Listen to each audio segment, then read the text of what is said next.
Good evening, everyone. It's Monday, August 1st, 2022, and I'd like to welcome you to tonight's Columbus, Wisconsin City Council meeting. We are meeting on a Monday night instead of our usual Tuesday night so that everyone can participate in National Night Out tomorrow night at Fireman's Park. So City Clerk Pat Gable will now take the roll. Albright. Here. Arnold. Here. Gray. Present. Motive. Present. Reed. Here. Rolke. Present. Steiner. Here. Okay, everyone is here. If you are able, please stand for the Pledge of Allegiance. I pledge allegiance to the flag of the United States of America and to the republic for which it stands, one nation, under God, indivisible, with liberty and justice for all. Tonight's meeting has been noticed in accordance with state statutes and local ordinances, and I'm looking for a motion to approve tonight's agenda. Alder Rolke will move to approve tonight's agenda. Alder Motive will second. So it's been moved and seconded that we approve the agenda for tonight. Is there any discussion?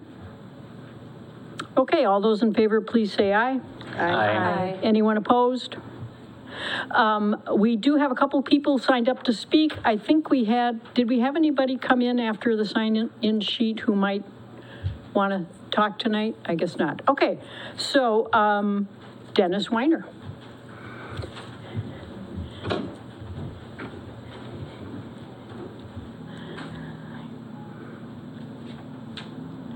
There we go. Good evening. I'm just here as a reminder for National Night Out tomorrow night. I wrote some notes, so I want to make sure I cover everything, but this will be very quick. Tomorrow night, 5:30 until 8 at Fireman's Park. Hope to see you all there. Thank you for changing the meeting, so it gives you the ability to attend and participate if you wish. Going to be very similar to years past. We will be grilling, serving food, music, lots of games for the kids, lots of prizes for the kids. Door prizes, we'll have some equipment on display. Our department, the State Patrol will be here. The Sheriff's Department with their armored vehicle will be here later. They're going to another National Night Out first. MedFlight is scheduled to land later as well because they're going to another National Night Out, I believe in Portage, subject to any calls. Obviously, if they have a call, they're not going to come. Public Works and Water and Light will have some of their equipment on display as well. We'll have a dunk tank with a couple of our officers in it, naturally the newest officers. Kane from the Aquatic Center and some school administrators are going to be here a little later on. There's apparently a big back-to-school event tomorrow night or something, so they will be here and participate as well. We got face painting, balloon twisters, caricature artists. Those were all huge hits last year. So we're really looking forward to this event. You will be able to get to Fireman's Park from the south end via Tower Drive. I've talked to Chad from the construction company, and I was out of town on vacation last week, so I didn't really have a grasp of what was actually going on in the closed section, but it'll be accessible from Tower Drive to get to the park and the pavilion, and perhaps parking on the streets there, because for the big chunk of it, there's nothing going on construction-wise. So it shouldn't be too much of an obstacle for people to come.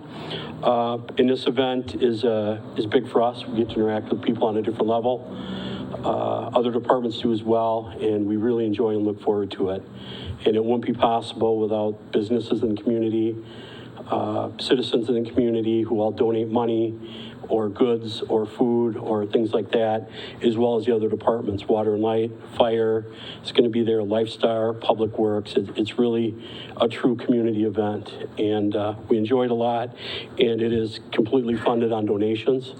Aside from the officers' wages, there are no tax dollars being spent for this event, and we look forward to seeing you tomorrow night. Thank you. Thank you, Dennis. And I went last year for the first time. It was a lot of fun. Yep. So very similar to last year, a couple of changes with a few items, but very, very similar. So we're looking forward to it. Yep, we'll also have probably about 7 o'clock. Fall River's going to be here with their canine for part of the event, and he's going to put on a drug sniffing demonstration. Oh, great.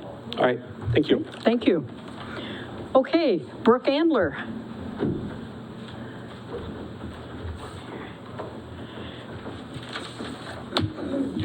everybody.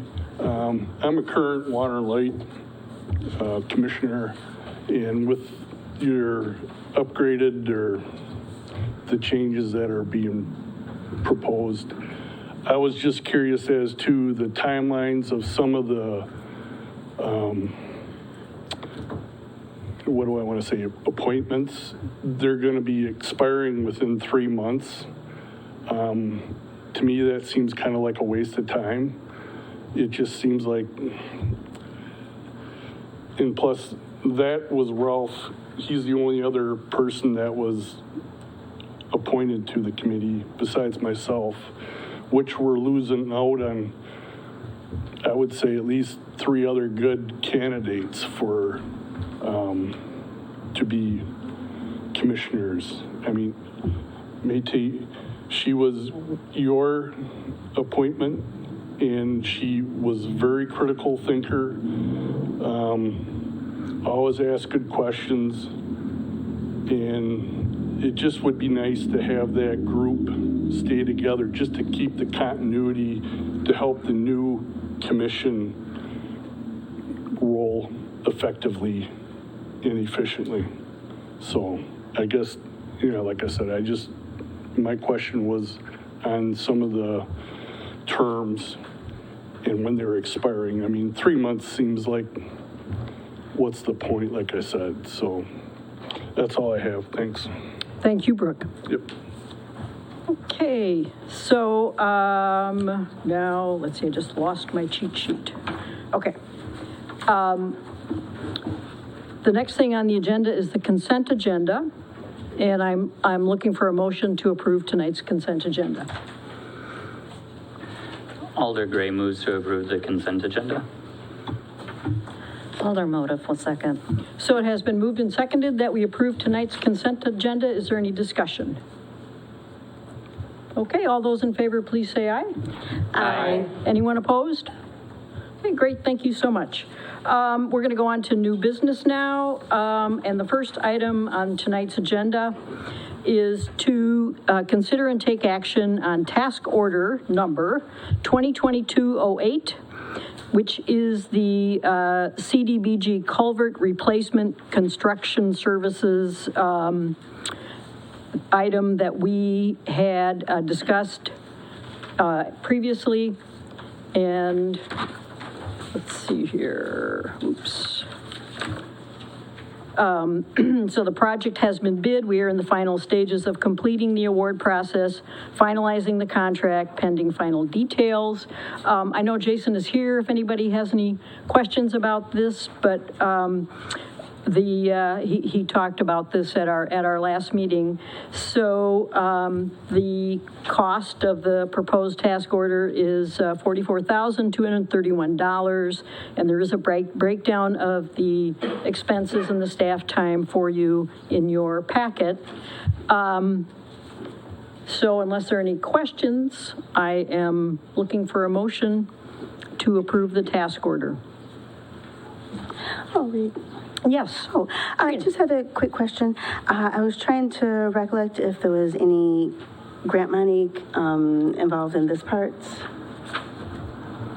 Kyle.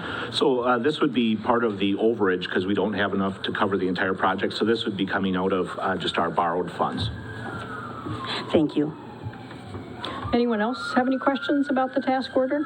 I just want to remind people again that I am deaf in my right ear still. So if I don't seem to hear you, that's why. If there are no further questions, can I get a motion to approve the task order? Alder Gray moves to approve task order 2022-08. Reed will second. So it has been moved and seconded to approve the task order as read. Is there any further discussion? We will take a roll call on this. Gray? Aye. Motive? Aye. Reed? Aye. Roki? Aye. Steiner? Aye. Albright? Aye. Motion carries.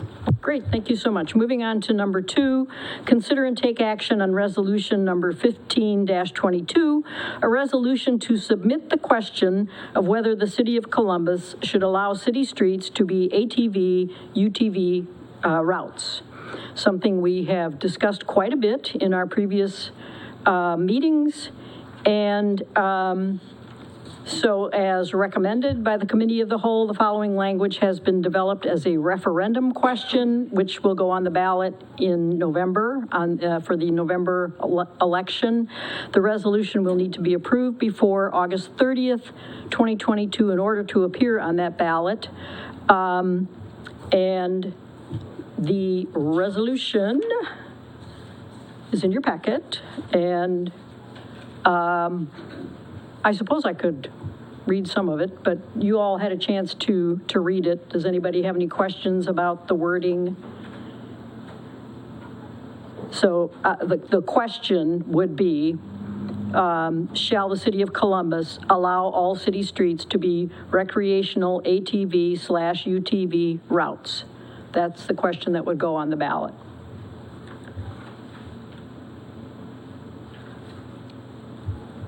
And so, I am looking for a motion. Alder Motive will make a motion to approve the referendum, or excuse me, the resolution for the referendum questioning, shall the city of Columbus allow all city streets to be recreational ATV, UTV routes? Alder Roki will second. So it has been moved and seconded that we approve the resolution as read. Is there any discussion? No. Okay. All those in favor, please say aye. Aye. Anyone opposed? Okay. Resolution passes. The next item, number 3 on the agenda, is to ratify the appointment of the Assistant City Administrator. The recruitment ended in July. There were 3 very good candidates, and Brandon Bledsoe has been selected to be the Assistant Administrator, and he's being presented for approval by council. Brandon is an Army veteran, has education in public administration at the undergrad and graduate level, and experience serving as a town administrator and clerk treasurer. He is currently our city treasurer, and he has been selected for the planning director position. So he will begin his duties on Monday, August 8th, if he is approved. So I am looking for a motion to ratify the appointment of Brandon Bledsoe as Assistant City Administrator. Alder Gray moves to ratify the appointment of Brandon Bledsoe for the Assistant City Administrator. Alder Albright will second that. Great, is there any discussion? Okay, we'll also do a roll call on this.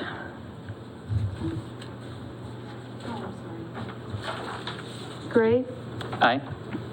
Motive, Aye. Reed, Aye. Rolke, Aye. Steiner, Aye. Albright. Aye. Motion carries. Okay, next item on the agenda tonight is number 4 is to ratify the appointment of the zoning administrator. Brandon Bledsoe has been selected as the successful candidate for the planning director position. He currently serves as the city treasurer, but has expressed interest in the planning director position. As the planning director, he will also serve as the zoning administrator once he's appointed by city council. Brandon will continue his treasurer duties until we have a replacement selected. So he'll work with the city administrator on zoning tasks during that transition period. So I am looking for a motion to approve Brandon to this position. Alder Roki moves to appoint Brandon Bledsoe as the zoning administrator. Alder Albright can second that.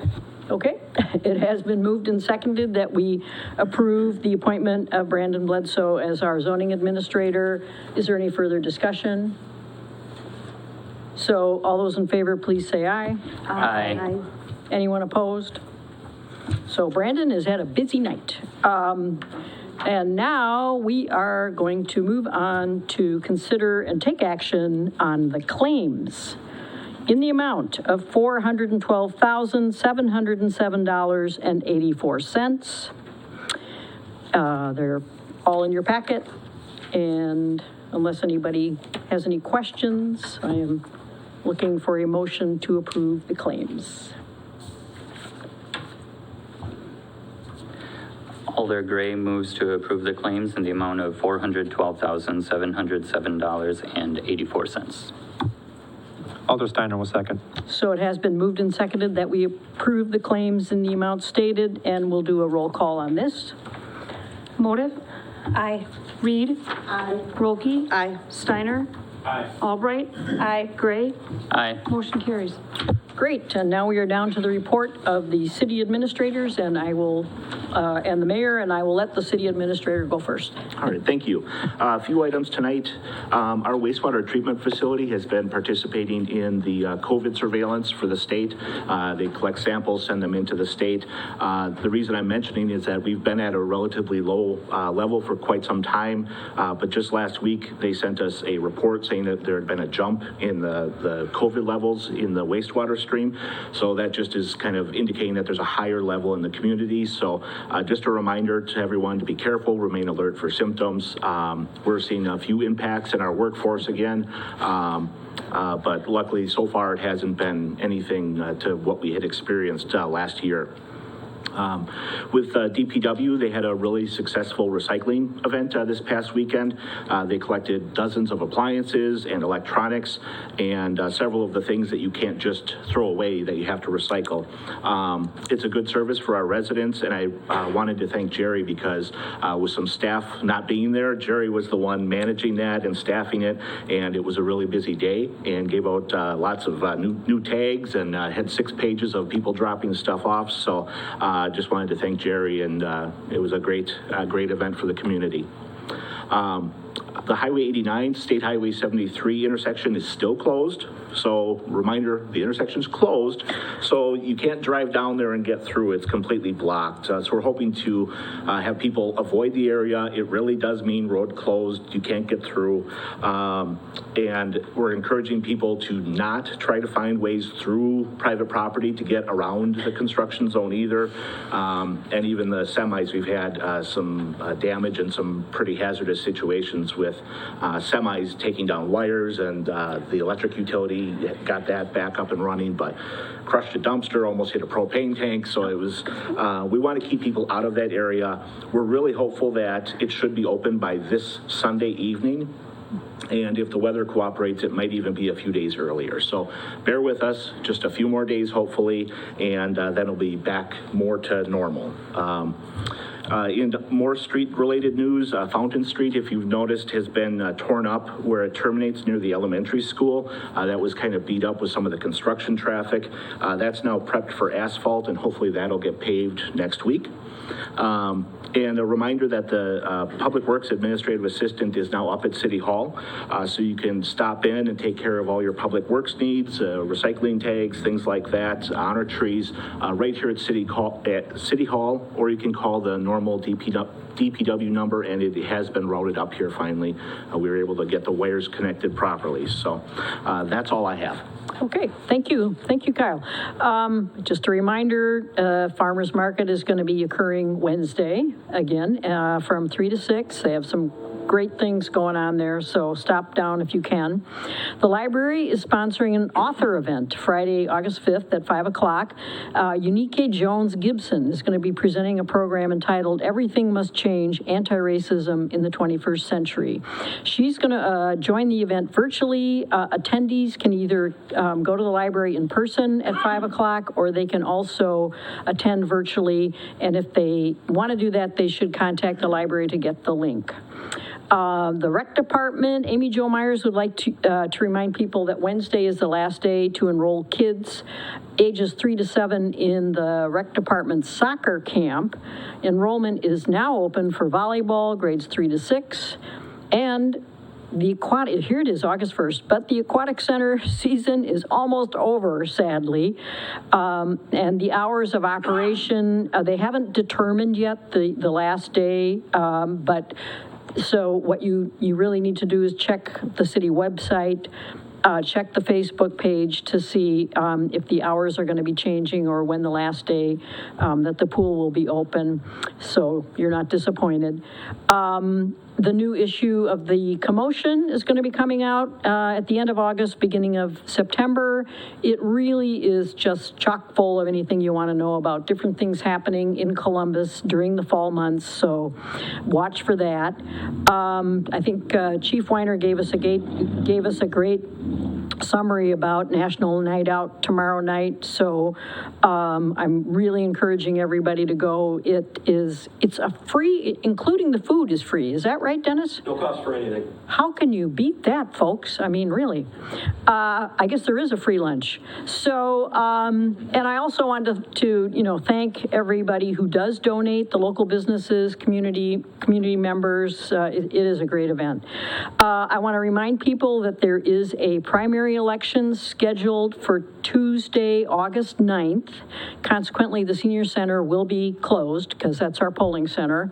No activity, well, it won't be closed. It'll be open to voters, but there won't be any activities for seniors that day at the senior center on Tuesday, August 9th. I want to remind people that unlike in previous elections, you can no longer use the locked drop box at City Hall to cast your ballot. You could do this in previous elections. You no longer can do that. You either need to mail it back, and I think you would need to do that pretty darn soon, like tomorrow, in order to make sure that it's received in time. You can come in and personally hand it during City Hall open hours to the clerk or to the deputy clerk. This period is called early absentee voting, is that right? So you can take part in that or come and vote in person on election day. I am also going to mention, because I know there have been some changes, some of the candidates who are on the ballot have now dropped out. I've had some calls from people who want to know, what do you do about that if you voted for somebody who's not running anymore? They can come in and get their ballot if they voted early, spoiled, I think is what you call it, correct? And then get a new ballot. So there is a way to deal with that. The best thing I would say is if you have voted early to come in and talk with Pat or Jane, and they'll help you.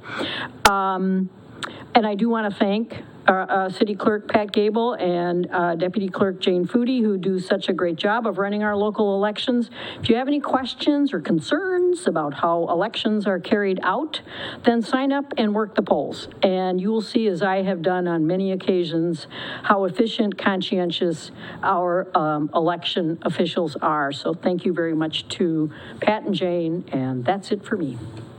So now I'm looking for a motion to adjourn. Alder Motif will make a motion to adjourn. Gray seconds. So it's been moved and seconded that we adjourn. Is there any discussion? All those in favor, please say aye. Aye. Anybody opposed? Okay, we are adjourned.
Good evening, everyone. Today is Monday, August 1st, 2022, and I have 6:58 p.m. I'd like to welcome everyone to the Columbus Common Council Committee of the Whole. And with that, if our clerk, Pat Gable, could take a roll call. Albright. Here. Arnold. Present. Gray. Present. Motive. Present. Reed. Here. Rolke. Present. Steiner. Here. All present. Thank you. And this meeting was properly noticed, so next up on the agenda is to approve the agenda. If there's no alterations or comments, I'll take a motion to approve the agenda. Alder Motive will make a motion to approve the agenda. I'll second that. I have a motion from Alder Motive and a second from Mayor Arnold. All in favor? Aye. Any opposed? All right, the agenda is approved. Next up is citizen comments. I do not have anyone signed up. Was there anyone present that wished to speak that wasn't able to sign up? Seeing none, we'll move right along. Next up is the committee and commission minutes. You'll see in your packets, you have the minutes from the CAAC, the CWL, the library, the senior center, and tourism. Were there any questions, comments, or concerns, any of those? All right, seeing none, moving right along. Item number 6 is the Rupert-Milky State Highway 89 change order. And we do have Jason here with us tonight to go over that a little bit.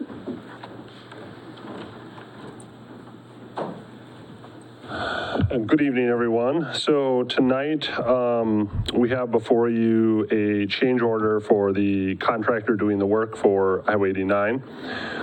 As we were aware from Kyle's update, the utility work has been completed. So we are done with all of the sewer and water related work. And we did have some indication early on that we were going to have some additional costs, particularly associated with the rock blasting or excavation due to what we had found. So I bring this to you tonight kind of as a comprehensive wrap up to kind of document all those costs. We would like to get some favorable action to move this forward so we can get approval for the contractor to go ahead and make payment on this. What I tried to do in this is I tried to itemize everything out very specifically. And hopefully that was helpful in here to associate it with the items that that was for. So I also did break out the sanitary costs from the water costs because we did find that there was some rock impact to the water, although much less significant. There was a little impact there, and those would be funds that will be reimbursed, obviously, by the utility for this portion of the project as well. So the good news was that the blasting was done in a semi-wet condition scenario. I'm not an explosive expert, but that's a little cheaper than full wet conditions. So we did save some money. So that was a little less. There was some cost in here for what we called hydraulic breaking of the rock. And there were some areas that we couldn't blast. When we did find out where there was there was a gas main crossing and a water main crossing and some electrical crossings, we could only blast so close to those utilities. So we did have some rock that we had to gap with explosives, and we had to come back and bust that out. But we were successfully able to do that, and there was some added cost for that. So with that, unless if anybody has any specific questions to the itemized breakdown for the cost, this should be all of the related utility extras that we ran into. And again, primarily it was associated with just the rock itself that we had ran into. So I'll answer any questions if you have them. Awesome. Thank you so much, Jason. I do appreciate how detailed the breakdown is. And I mean, like Jason mentioned, we did expect some extra costs. It's never fun, but it is the reality. Did anyone have any questions or anything for Jason while he's seeing none? Is everyone comfortable moving this forward for approval at the regular meeting? Yes. Okay, perfect. Thank you. And don't go too far because next up is item number 7, the Rupert-Milky Street Maintenance Bid Recommendation for Base Patching. Okay, so these bids were opened last week for our 2022 annual street maintenance program. I did put a cover memo in the packet that just kind of outlined kind of both bids, if you will, but we can take each one of these independently if you have questions associated with those. Essentially, We have allocated about $9,700 for what we would call the county aid as a line item in the budget. We also have approximately $90,000 in addition to that, which was the general street maintenance. Of that, we did have an estimate for the county aid. That's still to be completed. That's a mill and overlay of Avalon from Brookside Lane to Wildwood. That's about 550 feet of pavement. So we have a cost associated with that.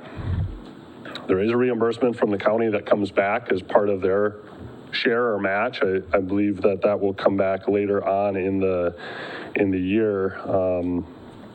But then there's the base patching contract. We did a base bid with some alternates on this.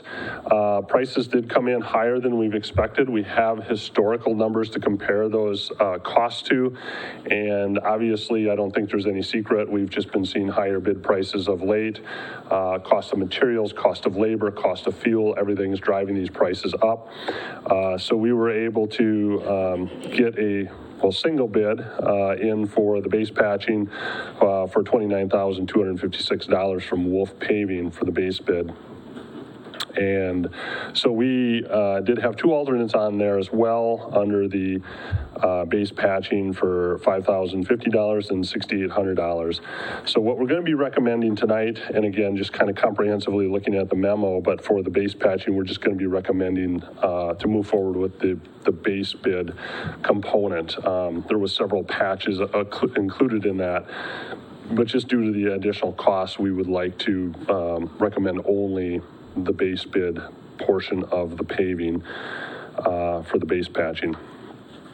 So I guess with that, were there any questions on the one bid for Wolf Paving and the recommendation for the base patching? Did anyone have any questions for Jason? And what is the will of the council? Do you want to move forward only with the base bid, or do you want to move forward with any of the alternates as well, even though we are above what we budgeted or intended? I would say just the base bid would be probably the way to go right now. Thank you, Alder Steiner. I'm agreeing for just the base bid for Wolf, and then, you know, obviously hoping for better rates next year. Right.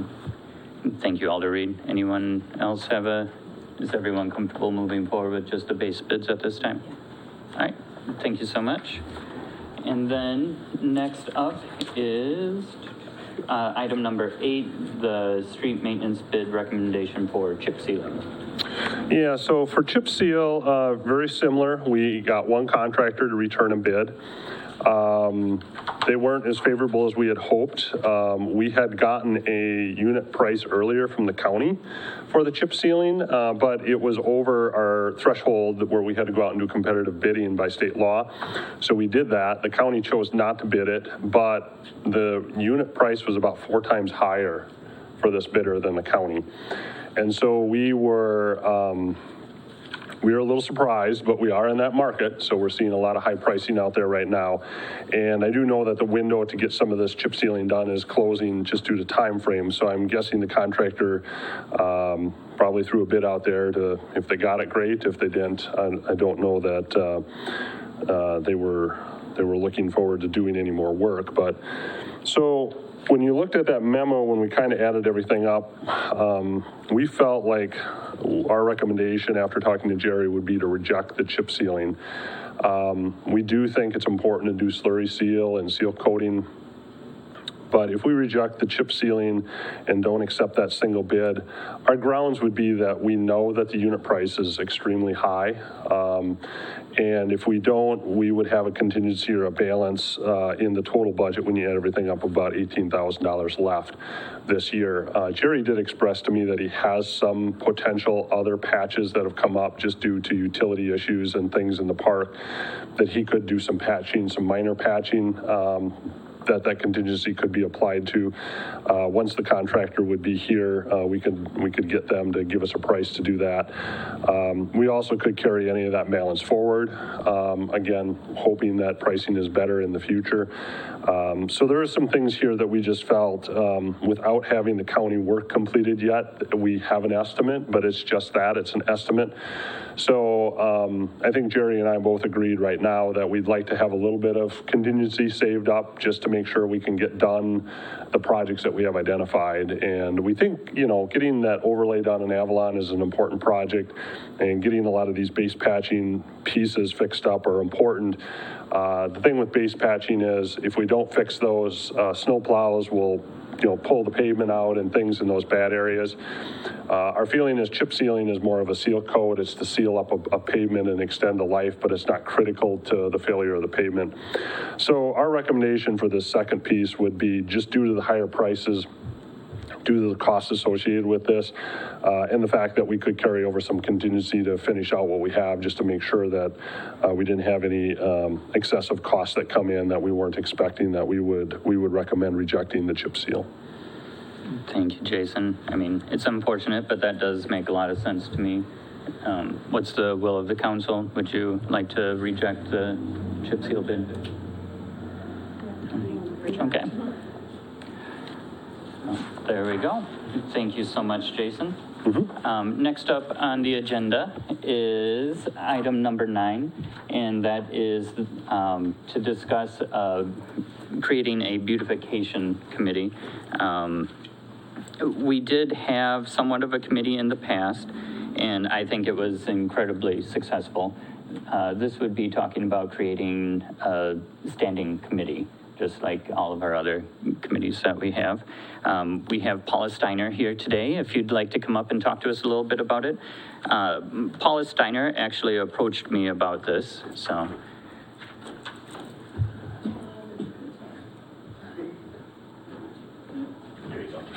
Yay. Okay, well, thank you first and foremost for allowing me to come and speak on this. I was unaware of the committee that existed back in 2004, so that was kind of interesting to read the previous ordinance. I think, if I could choose the whole path of this, which I know is not my job, but if I could paint that picture for you guys, it would be similar to the task force that worked on the beautification of the flowers, the banners, and the Christmas decorations. After those activities happened, the two people, myself and another individual, just stepped away, and no further beautification happened after that fact, which is a darn shame. So I think it would be ideal to have it in more of the city's hands, just because it would keep that momentum going, whether it be me or people 10 years down the road, that beautification efforts would continue to grow. One question that I'm sure a lot of council members are going to ask is, where's the money coming from? I think an ideal situation for this would having a similar approach that HLPC has, where we wouldn't be asking for any taxpayer money. It would just be solely funded by donations. Awesome. Thank you so much, Paula. I appreciate that, and I really appreciate you bringing this forward to us. I think it's a wonderful idea, especially since it would be at least primarily a donation-based thing. I think it's great for the community. And then there was something that I was just kind of mulling over when we had that big, huge push a couple of years back. Since then, we've seen 10 businesses in our downtown area. The one statement I would like to make is I wouldn't like this just subjectively to be in the downtown. I think the entire city would benefit from this, and I think it would take a lot of it would take away from other job responsibilities that our department heads that have a lot on their plate. It would kind of rely on that committee more than anything. Yeah, and I think that's a good point too. Thank you for adding that. I mean, it is not, we are definitely more than our downtown. I love our downtown and it's important, but remarkable. Yeah, but there are other areas, and I agree that a committee like this could help alleviate some of the pressure from some of our staff and things in a lot of areas. So thank you. Pressure from the staff. You're always more eloquent than I am. But it was a great point to raise. Yeah. Did anyone have any questions or comments? Oh, go ahead, Trina. Oh, thank you. Yeah, I think this is a great idea to have an official and ongoing committee with members from the community and businesses and a couple people from the city all getting together for the betterment and beautification of the city. My first main question is, what was the group about 4 or 5 years ago? What was that called? I mean, I know it's beautification something. But was Are it you talking about the group you and I were on? Yes. Okay, that was considered a task force. I was told on Okay, multiple thank you. occasions that that was not city sanctioned. Yeah, and I think that's really the big difference here is creating an actual city committee instead of just that task force. Oh, and then thank you. And then my second question / comment would be that we probably should put in a little bit of city taxpayer funds, something nominal, whether it's, like $500 or $1,000, just for there to be a regular ongoing pool for the group to work with. And then for, a lot of the projects will be fundraised and, out of the kindness of different groups' hearts, but I just think they should have a small budget to work with. Thank you, Alder Reed. I think that's a great idea. Did you have something to add? I just wondered, Paul, if you have, it sounds like you're very interested in being on the committee. Do you have other people in mind that are also interested in serving, do you think? I do not, because I am of the notion that this was not even, until you guys have the opportunity to hear it, until it's greenlit, I really didn't want to start reaching out to people going, yay, it's coming back, and then it doesn't. There would be some people that I would want to reach out to, but I think part of what was missing in the previous task force was we were missing that citizen engagement, because we had business owners, we had some department heads, and then we had Alder Reed, so I think that you offered a different perspective, but I think it's important to have everyone involved, because I know everyone was extremely excited when all of those things went up and they could see all that money that we raised put into good work. So are you, I just want to make sure I'm understanding, are you thinking maybe like try to pull some of the business owners downtown or around the city to get those people involved as kind of the committee too? That would be great, but that would also depend on what type of regulations you guys have on how many committee members it could be made up of. I mean, that would, you want someone who's going to actually be actively involved. Right. There are some situations where people get involved just to say that they're on something and not actually putting forth the work behind the scenes. And that would be something that I'd want to, we can't have just one individual. It needs to be a bunch of people working towards the same goal. Okay. Thanks. That would never happen. No, I think that's a great point, and I think a lot of the business involvement would be probably where a lot of donations and things would come from. But I don't think we'll have a problem finding volunteers for a committee like this. I think it'll go over well for Columbus. It's a fun committee. It is. We get to make things pretty. So. I also think that perhaps the May Ward Fund would be a good avenue for this. I think that's where, I don't know if there's much money in that account right now, but I think that's where donations it would be a fitting place for donations to go in the future to be collected there and then utilized by this committee. In the last couple of years, I know the May Award Fund was used for paying for the flowers with the FFA. Right, exactly. So I think that'd be a perfect way to get this set up. And kind of like Paula alluded to is, how many people we have, where they come from. I think that's something we're going to have to establish an ordinance. And of course, Attorney Johnson's going to help us develop that ordinance. But I would like to get some direction from council so Attorney Johnson can start developing that ordinance for us. I would like this to be a little bit looser. Before we start talking about the ordinance? Go ahead. I love that this is going to be primarily donations. I think that's wonderful. My question is do we have any idea why it was repealed in 2004, just in hopes that we don't recreate an issue if there was one, The minutes didn't seem to give any sort of clue as to why. It was a very short entry in the minutes from 2004. And if you read the ordinance from 2004 versus what was accomplished previously with the recent additions into the downtown area, it's apples and oranges, the way that it was handled. So I think that might be something, but. Thank you. So I think this is a fantastic idea. I mean, anybody that's driven by my house, they know that I like flowers and whatnot. And I want to say that I also agree with Trina Alder Reed in regards to the city, whether they chip in $500 or $1,000 just to give it that little extra boost, because I mean, flowers and stuff, that stuff is getting inexpensive.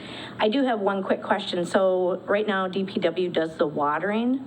Is that who's still, if we're doing baskets or like planters or whatever, is that who still continue to do the watering? So a little history on the watering. DPW has done a phenomenal job this year, but when we were going through the basket idea, we were told that we could only have hanging baskets in the downtown area because of the highways. So I'm sorry, you could only have what? Hanging baskets, So I don't know if they're going to really police that, but the concern we had with the height of the hanging baskets is for safety reasons. We feel like it would still be best kept with DPW, but something that I would like to see if Jerry wants to hang out with me would be being a part of this committee, just so we can give his perspective, because we did have Carolyn Fredericks previously, and she helped steer us away from some really crazy ideas that would not be very pro DPW. Thank you. And I think that'll come, I mean, that's a little bit in the weeds of what they may or may not do, exactly what the beautification committee would do in the future. I don't think we need to discuss. I think we need to discuss more of how it's made up and how it would look. What I was getting to earlier is I would like to see it be a little bit more open than some of our other committees as far as involvement goes. Because I would like to have like local business owners and things of that nature also be able to be involved, and some of them don't reside in Columbus. And that is a stipulation, a requirement for most of our committees, commissions, and things, is that you must reside in Columbus. And I don't know if that's really something that we should make a requisite in this scenario, or at least for some of the members. I think we should at least have a handful of members that, I mean, we could decide a lot of different ways. It could maybe own work or own a business in Columbus instead of simply residency. With utility, we said ratepayers, so, with an ordinance like this, we could say business owner. Yeah, that's what I'm saying. Yeah. Like I'm saying, I'd like to see it a little bit more open for more involvement from people that it does impact, because it doesn't only impact our residents, it impacts the people that visit our community, our business owners, everything of that nature. So I'd like to allow them to be able to be on. So if Attorney Johnson and Kyle could come up with a few ideas of that in the ordinance so that we could have that a little bit more open. Something of this nature, I'm thinking probably a standard like 7 people would probably be good, and then the rest of them could be volunteers. Not everyone has to be a member of the committee to help out, you know what I mean? But I think probably about 7, a normal amount for a committee, if that makes. Any other basic guidelines that we want to, because I want to have, at least a draft ordinance coming forward so we can start moving forward on this. Oh, go ahead. Sorry. Anything else, Attorney Johnson, that we should give you some direction on in the meantime? I was going to do 3-year terms again. I think that's probably fine. So it'd be like, you'd have 2 at 2 years, or you'd have 2, 3, 2, if my math works right. Coming off every year. And did you want a specific one of those specific spots reserved for DPW designee? That's a good question. We could either have, so or at least most of, if not all of our committees and things do have a staff assigned to them. They're not really on the committee. In this scenario, maybe a DPW person actually on the committee and helping make this, having a vote might be a good thing, honestly. All of us suggest. Yeah, so I think that's a good, I agree, that's a good idea. Let's, everyone think, okay, so I think that's probably a good Like direction. an alder on the committee? They could also just be a liaison. I don't know if an alder needs a vote, unless you guys want an alder to be a voting member. Go ahead, Alder Reed. Thank you. So right now I'm kind of picturing 2 business owners, 2 residents, a city staff person, a council person, and I'm not sure who the last one's going to be. That's just how I'm picturing it. Okay, well, that's good. So basically, at least 2 seats that are open that could be like a business owner or something of that nature, not necessarily a resident. Okay. So what about a chamber member? Oh, I love it. That's the 7th person. I suppose chamber members aren't necessarily residents, so that would be also a wild card seat of they wouldn't necessarily be a resident. They usually cover under the business owners, don't they? Yeah, pretty much every business owner here is a chamber member, correct me if I'm wrong, but pretty good involvement. At least for annual dues. I don't know about actual involvement. I can speak for myself on that. I'm not super involved, but I pay my dues. Any other thoughts? But I mean, chamber members being involved would be a good thing. And I mean, as I assume Paula Steiner will be on that, and she'll help with kind of the building that gap between them. Instead of specifying chamber members, civic groups, since we do have Rotary, Lions, Kiwanis. Fellows with the Butterfly Garden. Oh, right. Right. Yeah, I mean, there are a lot of groups that could help out. I don't know if we want to specify that one has to be on there, because that could get, it could get tricky in the future. I mean, the mayor will appoint everyone, of course, and the mayor will hopefully, want to include people like that. But I think maybe we shouldn't put that in ordinance, because that could. Any other thoughts about direction for the ordinance so that we can? And how about the thought of the city contributing a little bit of money? To me, 1,500 sounds like the right number, because most of like the HLPC, they get, like, that's a normal number for when we do contribute is 1,500. And I like to keep things kind of equal, if that makes sense. Is that a good number to at least jump off at for everyone? We can always change it. So 1,500 from the city annually. I did have one thing. In the original ordinance, it says they're excluded from city parks and cemetery because they have their own committees or commissions, whatever you want. Are we going to exclude them from these still, or are we going to allow them to do anything within certain park areas and whatnot? That's a good question, and that might be a better thing for Attorney Johnson to advise us on at our next time around. I think we may have to, even though it doesn't sound productive, we may need to. Just because, like the hillside, like that's their turf, so to speak. So we may have to. But for like certain parks, like Rotary Park and Eastern. Right. It's a good point. We may need to add some exclusions like that, hopefully as few as possible, but it's a good thing for Attorney Johnson to keep in mind when writing the ordinance. Any other thoughts or? All right, perfect. Everybody's comfortable with that direction. We'll see you back at our next COW for more consideration. Perfect. Thank you so much, Paula. Let's see here. Next up is item number 10, the Columbia County Solid Waste Contract Extension. I'm sorry, I don't know your name, but Greg, if you'd like to come up and the mic's already on for you. Good evening. I'm Greg Kaminsky. I'm the Director of Solid Waste and Recycling for Columbia County. I just wanted to start out by thanking you all for the last 6 years being able to provide your garbage and recycling collection. We started out with a 5-year contract. We are now in the first year of 2 one-year renewals allowed by the contract. So what I've given you tonight is basically 2 proposals, one for the 1-year extension, the 2nd year renewal from the original contract, and also a 5-year extension, which in both cases, I'm locking in your rate at what you are this year, so there's no increase for 2023. And then in the 5-year, I've given you a 2.5% increase each year for the remaining 4 years of the contract. That's a really good deal given today's markets, today's inflation at between 8 and 9%. Our costs are going up.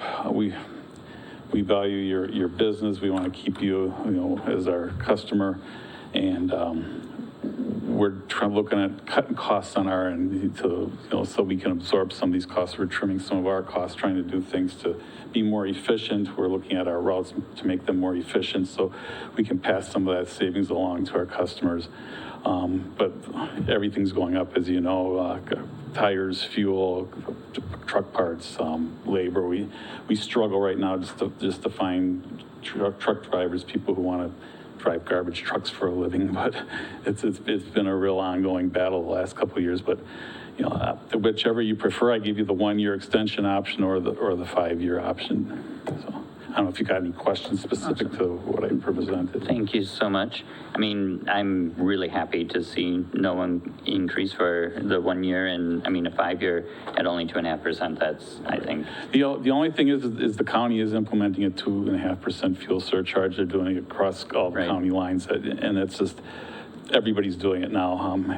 Everybody charges us a fuel surcharge. It's just with diesel fuel prices, in the $5 range, it's something that it's really affecting us. We're already over our budget for diesel fuel for the year. So other than that, I'm trying to hold the line on our costs. Right. And no, I think that's very fair, especially with everything that's going on. I personally would be comfortable going with the 5-year renewal. What's the thought of everyone else? I don't have a problem with that. I think we have really good service, and I'm really happy with it. One thing you get from us that you don't necessarily get with some of the private haulers is when you have an issue, you're calling our office, and you're getting somebody in our office who will take care of the problem right away. Even if we miss a pickup, and it happens, we're able to get out there the next day or even that same day if you get to us early enough. So a lot of the private haulers now have call centers in some other state, and they don't know where Columbus, Wisconsin is. So it's an advantage to having somebody like us who's local and close by. For sure. Alder Mulber, did you have anything to, or your light's on? Were you next? Did you just call me Alder Moberg? Oh, sorry. Rolke. I was just going to agree that I'm happy with the 5-year option as well. I wasn't sure you were talking to me, that's all. I am so sorry. Alder Reed. Oh, thank you. I'm most comfortable with the 5-year option, and also, I would generally want to, put out some bids and go through the process, but realistically, I don't think we'll find something better. I really don't, and the service has been excellent. Thank you. My quick question on the 2.5%, so that's on top of the monthly $14.65? Correct. Okay. So that sounds like it might be a little confusing on our end for billing, but I see no problem with it whatsoever. If anything, I'm wondering if it should be 5%. Well, let's not give Greg any ideas. But it sounds like we have a consensus to move forward with the 5-year. Go ahead. Full disclosure, my husband's on the solid waste committee. And so I hear a lot about this at home because he's fascinated with all of it. And he's got a very, very high opinion of the committee and what you guys are doing. So I should probably recuse myself on that basis, but I hear nothing but good things. I just wanted to let you know that. Perfect. Thank you so much for coming tonight. And I think we have a consensus to move forward with 5-year. Awesome. I moved things. And then next up is, item number 11, the Plan Commission recommendation for the conditional use permit for the home occupation at 259 Oak Street. Hunter is here with us tonight if you had any specific questions for him. Otherwise, Kyle, do you want to give us some? Yeah, I'll just do a quick summary. This is a conditional use application or a conditional use permit application for a home occupation at 259 Oak Street. The applicant requested to offer the sale of firearms, ammunition, gunsmithing, archery services, and sales of other small miscellaneous firearm and hunting-related accessories, as well as consignment services, so private firearm sales could be completed with a complete background check. The Plan Commission did hold a public hearing, and they deliberated on this, and their recommendation is approval of the conditional use permit with the following conditions. Firearms must be stored in a gun safe with trigger locks during non-business hours. All requirements of Ordinance 114-106 must be met, which is the standards for a home-based occupation. An alarm system with camera must be maintained for the premises. Applicant may hold no more than 5 firearms waiting for pickup at any one time. There would be no business signage allowed at this location. Sales would be restricted to items that are for reuse or resale or for a federal firearms license transfer. They may have no more than 50 firearms on the business premises at any one time. Conditional use permit shall expire upon the property being sold or transferred to any person or business other than this applicant. And the conditional use permit would be in effect for 1 year from the date of council approval and could be renewed after review by the Plan Commission. And then finally, ammunition sales were not allowed. All right. Thank you so much, Kyle. So, I mean, I think new business coming to Columbus is always a good thing. There are definitely a lot of safety measures built into this. Did anyone have any questions, comments, concerns? Go ahead, Alder Reed. Oh, not so much a concern. I remember when a similar business came up, the main concern was on signage or not signage, so I'm glad to see no signage already in the description. Just a question, will this be our 3rd or 4th similar business of this type in town? I'm not sure about overall, but I know this is the 2nd similar home occupation since I've gotten here. We had one in 2020 potentially. And 19 or 20. Thank you, Alder Reed. Any other questions? Is everyone comfortable moving this forward for approval at the next regular meeting? Okay, perfect. Thank you so much, and thank you for coming in tonight. Let's see here. Next up on the agenda is the trick-or-treat hours for 2022. Amy Jo wasn't able to make it. If you want to just give us a quick rundown, please, Kyle. Sure. So every year we have this discussion, and my understanding is this year on Friday, the 28th of October will be the community bonfire, and I think there's a whole freak week that Amy Jo sets up with activities throughout that week leading up to Halloween. She's recommending that we have trick-or-treating on Sunday rather than Saturday. It doesn't interfere with the Packer game. That's probably an important point. So she was suggesting that instead of having it on Saturday or on October 31st, which is a Monday, that we go with Sunday, October 30th, 2022, from 4 p.m. to 7 p.m. And that was the recommendation that Amy Jo had. Does anybody know if daylight savings ends before that date? Because then it gets so dark out. Okay, good. Great. Perfect. So that helps. Is everyone comfortable? Go ahead. You know, I'm always an advocate for doing things on the day, but I would always say, let's have Halloween on Halloween, but that's just, you know, my opinion, how I like things. Otherwise, it's kind of an arbitrary day to me. Yeah. I agree with that. I would rather see it on Halloween.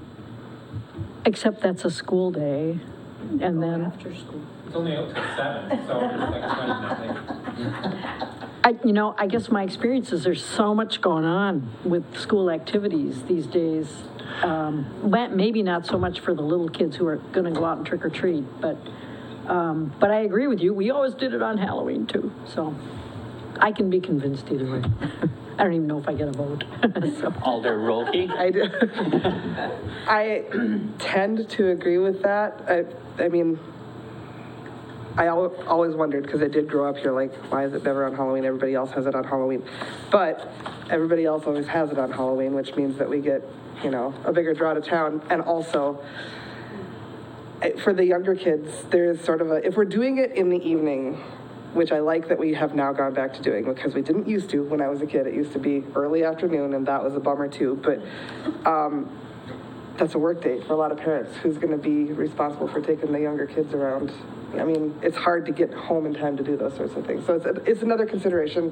I'm also like Mary, I could go either way, but I think we would want to consider either adjusting the hours up to later in the evening to accommodate parents who have to get home working, or stick with the Sunday. But I would be okay with like a, 5 to 8 on a Monday as well.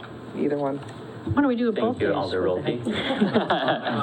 You know how much candy I go through? I'd go broke. Any other thoughts? So we have Alder Motif and Alder Steiner would prefer to keep it on Monday. So I'm good with Saturday because it's also more leisurely for parents. And parents, I mean, we gave out candy last year and some parents were having parties at their house. So, So we're all across the board. Recreation would like it on Sunday. We have 2 for Monday and 1 for Saturday. No, And- mine is Sunday. Sunday. Oh, yeah. Sunday. Yeah, mine was supposed to be Sunday. Oh, okay, okay, that's, Leisurely. that makes it a little bit easier on me, thank you. I was about to start like drawing a graph. Okay. Alder Reed? So I'm comfortable with either Sunday or Monday. I love the tradition, but I do understand the ease of schedule for Sunday, so that didn't help, actually. Not really, thank you for acknowledging that, Alder Reed. Mayor I Arnold. think the more I think about it, I had sort of forgotten about parents, working and, needing to get home and hand out the stuff. And so I think I'm going to go for Sunday then too, if I get, Yep, you sure do, you're a voting All right. member. Okay, good. Sunday it is then. All right, so I have Alder Reed, you're for Sunday then? Is that my understanding? Yep, for both. So I have two that are for both, 2 for Sunday, or 2 for Sunday, 2 for Monday, and 2 for both. That is interesting. I guess technically in this scenario, I am the tiebreaker. I do understand wanting to keep it on Monday, but I agree with it just being easier for everyone involved for it to be on Sunday. So I would like for it to move forward to be on Sunday. Is everyone okay moving forward Sunday, October 30th for trick-or-treating from 4 to 7 p.m. to our next regular meeting for approval? Sure. All right, thank you. I'm just thinking too, Amy Jo wasn't able to be here tonight, and maybe if she had kind of talked a little bit about her rationale. So we are going to vote on this for sure as we decide to send it to the next meeting, right? Right. Okay, I'm comfortable. Yeah. All right. One more So thought we'll on move it. it forward for it to vote on it for being on Sunday, the 30th. And hopefully we have a stronger consensus when we vote. All right. Next up for discussion is the last one for tonight, to discuss the length of term for elected officials. Currently, alders serve 2-year terms, and we have 2 per district, so we elect an alder, 1 from each district each year. There has been some conversation about that perhaps not being long enough for us to be here, and we're barely getting our feet wet type of thing. So there's been some discussion of having longer terms. That, of course, does lead to troubles with the way that we elect alders and how we have 2 per district. It could really get a little bit more difficult for our elections and rotating out 2 alders per district. Any thoughts on election terms? Go ahead, Alder Steiner. I think that keeping it the way it is, to keep it open to as many people as possible that can join up into the council that want to, because sometimes schedules don't always mix up or they just feel like they don't have time, but at a 2-year cycle, or pretty much every year, there's an opportunity for somebody to join in. And being the new guy here, I think you get your feet wet pretty quick. I mean, it's not overly complicated, but you pay attention, you do what you're doing and read everything, then you got a pretty good handle on what's going on here. So it's not really so much of a training issue, it's just allowing people to have the opportunity to get elected and be part of the process itself is more important than having someone here for 3 to 4 years just because. I definitely understand that idea, and I agree, honestly. I like that there is an election every year for each district. I think that it keeps people more involved, and an alder can always run again, and quite successfully most of the time if they do. So I don't know if we really need a longer set term for an alder. Go ahead, Mayor Arnold. I originally brought this up, I think it was me, anyway. I was on school board for 9 years. Those terms are 3 years. And I did find that, that there is an awful lot to learn in the city because there are so many different departments, and the school district is a little more concentrated. But I have at times felt like there is so much that you need to know about when you're an alder. And a couple times, people in some of the other departments have said to me, you know, you have a practically brand new council. 4 of you are in your first year. And that, I think in some people's minds, does create some issues because we don't have, you know, the history, the continuity. I do understand. I think that, you know, 2-year terms seem very manageable. 3 years does seem a little like, okay, that's quite a commitment. So that was my thought in bringing it up. I do agree that it would be a little tricky figuring out how we would stagger the 3-year terms because unlike the school board, which is district-wide, we do have different alder districts. So that's my 2 cents. Thank you, Mayor Arnold. Alder Reed? Oh, thank you. I like the 2-year terms as far as elections go, again, having them every year. I also like the 2 years because it's less intimidating for people thinking about running. Thinking of 2 years just sounds much more doable than 3 years for some reason. I think you just get a little bit more interest from the, you know, greater population with a shorter commitment. Thank you, Alder Reed. So I actually have a question for Kyle. Do you know what the average is? Or is it like all over the board? There's some variation, but I think the vast majority are 2-year terms. There's a few that are 3-year terms, and I may have seen some in 4. Sometimes the mayor might be 4. You do have the ability by charter ordinance to change it, but I think it's very, very common for 2 years. But we have been hearing about the benefit of longevity, and so this was, you know, a conversation that was sort of timely in that regard. Right. So I would be in favor of 3 years at the most, if other people were interested in it. I mean, because 4 years, if you have kids, that's stretching out a whole nother year in high school and whatever. Thank you. Alder Motive? I would like to recommend 3 years. I really think that it takes the first year to really learn what's going on. There's a lot that goes on behind the scenes and topics that tend to come up over and over. So then that gives you another 2 years to fulfill a vision that you may have been working on, and not having a fresh council every year, which can be detrimental to departments. Thank you, Alder Motive. So, I mean, I definitely understand the want in both directions, personally. For continuity's sake, I would be more inclined to increase the term of the mayor than the alders, to be honest. I think it's a lot more normal for a mayor to be elected to a 3 or 4 year term than a 2 year term, whereas alders, 2 years is normal. and it's manageable. A 3-year term would throw our entire election cycle out of whack. Like, it would be really difficult to manage a 3-year term for alders. If we wanted to increase alders, we almost would have to go to a 4 in order to keep our same structure now. Otherwise, we would have to look at redoing things if we don't have 2 per district, or like we'd have to rearrange a lot to make a 3-year term actually make sense and be feasible. Otherwise, we really just can't do a 3-year term. Like we would have to be at large or something of that nature instead of representing our districts.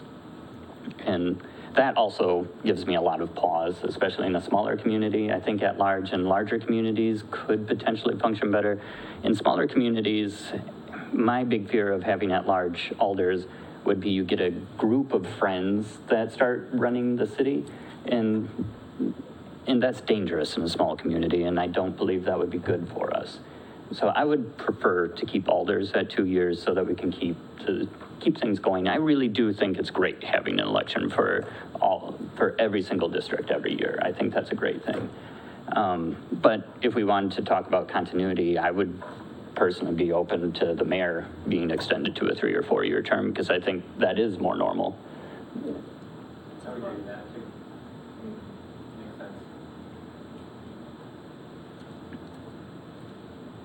I'm off my soapbox if anybody else has a... So, any thoughts? Does anyone want to move forward with any continued discussion on altering any terms of alders or mayor or any other elected? Go ahead. I just think if we don't want to think about changing the alders, then maybe just leave it the way it is then. I would be fine with that, just leaving it the way it is. Right. That's fair. Anyone else? Any thoughts of any continued discussion, or want to bring anything to our next meeting of discussing changing terms for alders or mayor? Mm-hmm. All right, well, we have a consensus of to do nothing. So that is, we sound like real government officials now.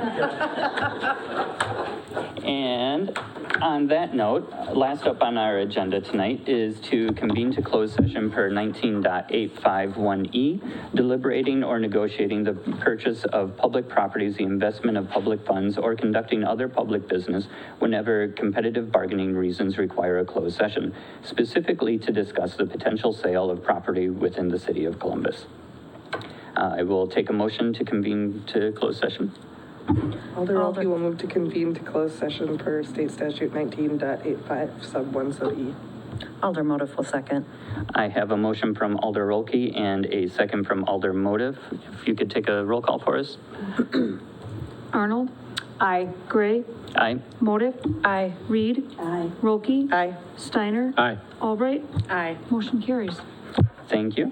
We are now in closed session. We will not be coming back to air tonight, so thank you for everyone that watched us, and have a great night.